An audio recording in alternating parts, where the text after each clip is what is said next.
继续来看中国2月14号迄天展开着包围台湾的军事演习，同天屏东有渔船出海掠鱼，结果伫外海发现中国一个海洋气象的浮标，因为这个时间点敏感，引发着议论。初步研判，这个气象浮标应该是锁啊长去，才会随着海流飘到台湾海峡。 黄色浮筒随着流水伫流这个时，互渔民发现讲，敢若倒位怪怪，溜近一个看，是来自中国海洋气象的浮筒。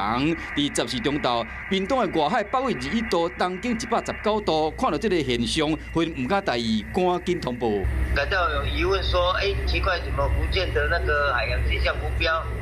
放到咱台湾来？ 因为这个月14，中国展开围台军演，结果迄一天渔船出海作业的时，伫中岛时发现这座海峡3号，时间点敏感，引起讨论。有些是不知道是哪里来的浮标啦，标示的这么清楚啊，可能是迄个伊固定的绳索灯伊款啊，无迄个警示灯啊吼，渔船啊过，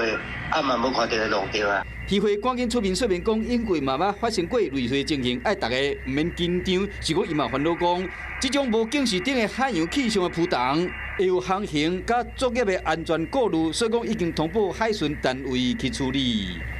Hello， 我是张新文。想要抢先掌握最及时的新闻资讯吗？赶快订阅、按赞、开启小铃铛，锁定华视新闻 YouTube 频道。